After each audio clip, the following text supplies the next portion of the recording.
Good evening all, welcome to IACE. ఈ వీడియోలో important current affairs MCQs discuss చేద్దాం. First one చూద్దాం. So ఫస్ట్ది చూసుకుంటే ఇక్కడ మనకి world number 1 tennis player Ashleigh Barty announced retirement recently. She belongs to which country? 2019, 21, 22 వరుసగా మనకి ఈ సంవత్సరాల్లో పలు అంతర్జాతీయ గ్రాండ్ స్లమ్స్ అవార్డ్స్ని అందుకున్న ఆస్ట్రేలియాకి సంబంధించిన క్రీడాకారిణి ఈమె. Option C is the correct answer. Ashleigh Barty 25 సంవత్సరాల వయసులో ఈమె ఇటీవల మనకి టెన్నిస్ క్రీడకి రిటైర్మెంట్ని ప్రకటించింది. Option C is the correct answer. So next one చూద్దాం. And what is the India's GDP growth, the projection for 2022-23 as per Organization of Economic Cooperation and Development?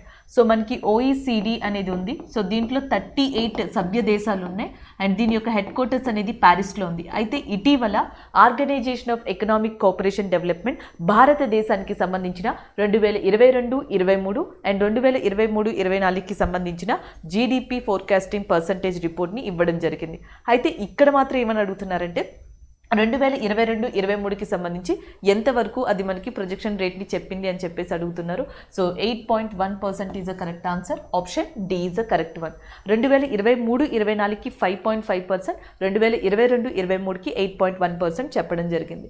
Next one, జాతీయ ఈ విధాన అప్లికేషన్ కార్యక్రమం పూర్తిగా కాగితరహితంగా మార్చడానికి దేశంలోని ఈ క్రింది రాష్ట్రంలో ఏ అసెంబ్లీలో మొదటిగా అమలు చేసింది? Which of the following state assembly in the country is the first to implement the national e-vidhan and application program to become completely paperless. So answer వచ్చేటప్పటికి Nagaland is a correct answer. Option A is a correct one.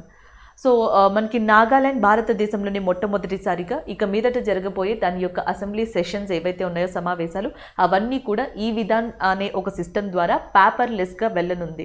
So భారతదేశంలో already మనకి Feb 1, 2021 first time paperless బడ్జెట్ని మనకి కేంద్రం ప్రవేశపెట్టింది. అదే మనకి రాష్ట్రాల్లో అయితే Uttar Pradesh is the first state మనకి పేపర్లెస్ బడ్జెట్ని ప్రవేశపెట్టింది. అలాగే తమిళనాడు అనేది మొట్టమొదటిసారిగా అగ్రికల్చర్ బడ్జెట్ని కూడా ప్రవేశపెట్టింది. సో వీటన్నిటిని పక్కన పెట్టి పూర్తిగా ఇంకా ఏవైతే సమావేశాలు జరుగుతాయో అవన్నీ కూడా నాగాలాండ్లో మనకి ఈ విధానం ద్వారానే జరగనున్నాయి. అలా జరిగే మొదటి రాష్ట్రంగా కూడా నాగాలాండ్ నిలవనుంది. సో దానికి సంబంధించిన కరెంట్ అఫైర్గా చెప్పొచ్చు. నేఫీ రియో అనే పర్సన్ మనకి ప్రస్తుతం దీని యొక్క చీఫ్ మినిస్టర్గా ఉన్నారు. జగదీష్ ముఖి ప్రస్తుతం నాగాలాండ్ యొక్క గవర్నర్గా ఉన్నారు. నెక్స్ట్ వన్ చూద్దాం. Next one, Sujalam 2.0 campaigning has been launched by which ministry? So Sujalam 2.0 అనే ప్రచారాన్ని ఏ మంత్రిత్వ శాఖ ప్రారంభించింది అని చెప్పేసి అడుగుతున్నారు. సో ఆన్సర్స్లో డిఫరెంట్ ఆప్షన్స్ ఇచ్చారు. Ministry of Jal Shakti. So Jal Shakti మంత్రిత్వ శాఖ కరెక్ట్ ఆన్సర్. సో దీని యొక్క ప్రస్తుతం మంత్రిగా ఉన్నారు గజేంద్ర సింగ్ షెకావత్. సో గజేంద్ర సింగ్ షెకావత్ గారి నేతృత్వంలో ఇది మనకి కొనసాగిందిగా చెప్పొచ్చు అనమాట. సో ఇంకా ఇక్కడ మనం గుర్తుపెట్టుకోవాల్సింది ఏంటంటే దీని ద్వారా ఏంటంటే సుజల్ 2.0 ద్వారా గ్రే వాటర్ మేనేజ్మెంట్ అనేది మనకి స్కూల్స్, అంగన్వాడీస్, మిగతా వాటినన్నింటినీ కూడా ఏకం చేసి సో ఇక్కడ మనకి ఈ క్యాంపెయిన్ని నిర్వహించనున్నారు. March 22 ప్రపంచ నీటి దినోత్సవం సందర్భంగా సో మినిస్ట్రీ ఆఫ్ జలశక్తి దీనిని ప్రారంభించింది. నెక్స్ట్ వన్ చూద్దాం. అండ్ నెక్స్ట్ వచ్చేటప్పటికి open network for digital commerce is an managed by which ministry? So open network for digital commerce అనేది ఏ మంత్రిత్వ శాఖ మనకి వ్యవహరిస్తుంది అని చెప్పేసి అడిగారు. ఆన్సర్ వచ్చేటప్పటికి మినిస్ట్రీ ఆఫ్ కమ్యూనికేషన్. సో మనకి కమ్యూనికేషన్ మంత్రిత్వ శాఖ అనేది open network for digital commerce అనే దానిని మనకి నిర్వహించుకుంటూ రావడం జరుగుతుంది. Option A B is a correct answer. So next one చూద్దాం. Who is the author of the book unfilled barrels India's oil story? So unfilled barrels India oil story యొక్క రచయిత ఎవరో అని అడుగుతున్నారు. రీచా మిశ్రా. 1970లో మనకి ఎవరైతే పెట్రోలియం మినిస్టర్గా చేశారో సో ఆయన యొక్క స్టోరీ నేపథ్యంలో నడిచే బుక్గా ఇండియన్ ఆయిల్ స్టోరీ అనే బుక్ని ఇటీవల రీచా మిశ్రా రాశారు. Option D is a correct answer అవుతుంది. సో నెక్స్ట్ వన్ చూద్దాం. నెక్స్ట్ వన్ మనకి ఉత్తరాఖండ్ నూతన ముఖ్యమంత్రిగా ఎవరు నియమితులయ్యారు? So who has been appointed as the chief minister of Uttarakhand recently?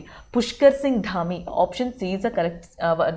So Uttarakhand యొక్క గవర్నర్గా ప్రస్తుతం మనకి గుర్మిత్ సింగ్, లెఫ్టినెంట్ జనరల్ గుర్మిత్ సింగ్ ఉన్నారు. అలాగే చీఫ్ మినిస్టర్గా పుష్కర్ సింగ్ ధామీ ఉన్నారు. Youngest chief minister, 11th chief minister of ఉత్తరాఖండ్గా మళ్ళీ తిరిగి రెండవసారి ప్రమాణ స్వీకారం చేశారు పుష్కర్ సింగ్ ధామీ. ఉత్తరాఖండ్ 9th November 2000 ఇయర్లో ఫార్మ్ అయింది. ఉత్తరాఖండ్ ఉత్తరాఖండ్ యొక్క ఫార్మేషన్ డే కింద 9th నవంబర్న రికగ్నైజ్ చేశారు. ఉత్తరాఖండ్కి 2 క్యాపిటల్స్ ఉన్నాయి. ఒకటి వచ్చేటప్పటికి మనకి డెహ్రాడూన్ అనేది ఉంది, ఇంకొకటి గైర్ సెయిన్ అనేది ఇంకొక క్యాపిటల్గా కూడా ఉంది. సో ఇవి ఓవరాల్గా మనం గుర్తుపెట్టుకోవాల్సినవి. నాంగ్తోబమ్ బిరేన్ సింగ్ ఎవరైతే ఉన్నారో సో ఆయన మణిపూర్కి ప్రస్తుతం మనకి గవర్నర్గా ఉన్నారు. సో ప్రమోద్ సావంత్ గోవాకి నాంగ్తోబమ్ బిరేన్ సింగ్ మణిపూర్కి చీఫ్ మినిస్టర్గా ఉన్నారు, ప్రమోద్ సావంత్ గోవాకి చీఫ్ మినిస్టర్గా ఉన్నారు. సో నెక్స్ట్ వన్ చూద్దాం.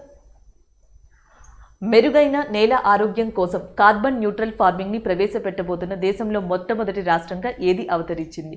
So which is the to become the first in the country to introduce carbon neutral farming for better soil health అని చెప్పేసి అడుగుతున్నారు. So that is nothing but Kerala. So Andhra Pradesh ఎలా అయితే న్యాచురల్ ఫార్మింగ్ని స్టార్ట్ చేసిందో అలా కేరళ 2022-23 బడ్జెట్కి సంబంధించి 6 కోట్ల ఎస్టిమేషన్తో తన రాష్ట్రంలో మనకి కార్బన్ న్యూట్రల్ ఫార్మింగ్ని ఇంట్రడ్యూస్ చేయనుంది. మొట్టమొదటిగా 13 ఫార్మింగ్ ప్లేసెస్లో దీన్ని స్టార్ట్ చేసి దాని తర్వాత నెమ్మదిగా కేరళలోని 140 నియోజకవర్గాల్లో దీనిని అమలుపరచనున్నారు. సో ఈ విషయాన్ని కేరళ చీఫ్ మినిస్టర్ అయిన పి విజయన్ చెప్పడం జరిగింది. అలాగే ఆరిఫ్ మొహమ్మద్ ఖాన్ కేరళ యొక్క గవర్నర్గా ఉన్నారు అండ్ చీఫ్ మినిస్టర్ పి విజయన్గా ఉన్నారు. సో నెక్స్ట్ వన్ చూద్దాం. నెక్స్ట్ వన్ చూసేటప్పటికి which Indian player has bagged silver at the 2022 Yonex all England open badminton championship. So ఇటీవల బ్రిమింగ్హమ్ అనే ప్రదేశంలో ఆల్ ఇంగ్లాండ్ బ్యాడ్మింటన్ ఛాంపియన్షిప్ అనేది జరిగింది. దాంట్లో విక్టర్ యాక్సెల్సన్ అనే పర్సన్ మనకి గోల్డ్ మెడల్ని గెలుచుకోక భారతదేశానికి సంబంధించిన లక్ష్య సేన్ అనే పర్సన్ సిల్వర్ మెడల్ని సంపాదించారు. దానికి సంబంధించిన కరెంట్ అఫైర్ ఇది. సో నెక్స్ట్ వన్ చూద్దాం. నెక్స్ట్ వచ్చేటప్పటికి wings India 2022 is being organised in which city? So wings India 2022 అనేది జనరల్గా మనకి ఏవియేషన్ విమానయాన రంగానికి సంబంధించి బిజినెస్ పరంగా, ఆర్థిక పరంగా అండ్ టెక్నాలజీకి పరంగా ఉన్న ఏవైతే మనకి ఇష్యూస్ కానీ ప్రాబ్లమ్స్ కానీ ఇంకా మిగతా ఉన్నాయో వాటిని చర్చించుకోవడానికి జరిపిన సమావేశంగా చెప్పొచ్చు. India at the rate of 75 అనే థీమ్తో మనకి ఈ ఏదైతే ఏమంటారు సివిల్ ఏవియేషన్కి సంబంధించిన ఈ వింగ్స్ 2022 వింగ్స్ ఇండియా 2022 ఉందో ఆ సమావేశాన్ని నిర్వహించారు. సో దాన్ని కూడా మనకి హైదరాబాద్లోని బేగంపేట్ ఎయిర్పోర్ట్ కేంద్రంగా నిర్వహించడం జరిగింది. Option A is the correct answer. So next one చూద్దాం. నెక్స్ట్ చూసేటప్పటికి prime minister Narendra Modi inaugurated Biplobi Bharat gallery in which city? ప్రధానమంత్రి నరేంద్ర మోడీ బిప్లోబీ భారత్ గ్యాలరీని ఏ నగరంలో ప్రారంభించారు? కోల్కతాలో. సో ఎందుకంటే మనకి 23rd మార్చిన షాహిద్ దివాస్ అనేది జరిగింది. సో దాని తర్వాత ఏం చేశారంటే మనకి కలకత్తాలోని విక్టోరియా మ్యూజియం మాల్లో 1947 వరకు ఎవరైతే భారతదేశంలో విప్లవకారులు భారతదేశ స్వతంత్ర పోరాటం కోసం కాంట్రిబ్యూట్ చేశారో వాళ్ళందరి యొక్క ఇన్ఫర్మేషన్తో ఒక ఆర్ట్ గ్యాలరీ లాంటిది ఇక్కడ మనకి ప్రొవైడ్ చేయడం జరిగింది. దాన్ని prime minister Narendra Modi inaugurate చేయడం జరిగింది. Option D is the correct answer. So next one చూద్దాం. అండ్ బీహార్ దివాస్ 2022 యొక్క ఇతివృత్తాంతం ఏంటి అని అడుగుతున్నారు. What is the theme of the Bihar Diwas 2022? So మనకి ఆప్షన్స్లో డిఫరెంట్ ఆప్షన్స్ ఉన్నాయి. జల్ జీవన్ హర్యాలి. సో జల్ జీవన్ హర్యాలి అనేది దాని యొక్క ముఖ్యమైన ఇతివృత్తాంతంగా ఉంది. Option A is the correct answer. So next current affair చూసేటప్పటికి step up to end TB world TB day summit 2022 ఏ నగరంలో నిర్వహించబడింది అని అడుగుతున్నారు. Step up to end TB world TB day summit 2022 ఎక్కడ ఆర్గనైజ్ చేయబడింది? సో మనకి మార్చ్ 24న TB day world TB day అనే దాన్ని రికగ్నైజ్ చేశారు. సో దానికి సంబంధించి మన్సుఖ్ మాండవ్య గారు ఆరోగ్య శాఖ మంత్రి ఈ ప్రోగ్రామ్ని స్టార్ట్ చేశారు అండ్ ఈ సమిట్ని ప్రారంభించారు. ఇది న్యూఢిల్లీ కేంద్రంగా జరిగింది. Option A is the correct answer. So next one చూద్దాం. బ్రిక్స్ వ్యాక్సిన్ R&D సెంటర్ మరియు వ్యాక్సిన్ కోఆపరేషన్ పై వర్క్ షాప్ని ఏ దేశం నిర్వహించింది? Which country launched the BRICS vaccine R&D centre and workshop on the vaccine cooperation? So India నిర్వహించింది దానిని రీసెంట్గా. Option B is the correct answer. So next one చూద్దాం. నెక్స్ట్ వన్ ఇటీవల మరణించిన షాహుద్దీన్ అహ్మద్ ఏ దేశ మాజీ అధ్యక్షుడు? So Shahabuddin Ahmed who passed away recently was former president of which country? Bangladesh. So Bangladesh యొక్క మాజీ అధ్యక్షుడైన ఎవరైతే మనకి షహబుద్దీన్ అహ్మద్ ఉన్నారో సో రీసెంట్గా మరణించి ఉన్నారు. Option B is the correct answer. Thank you.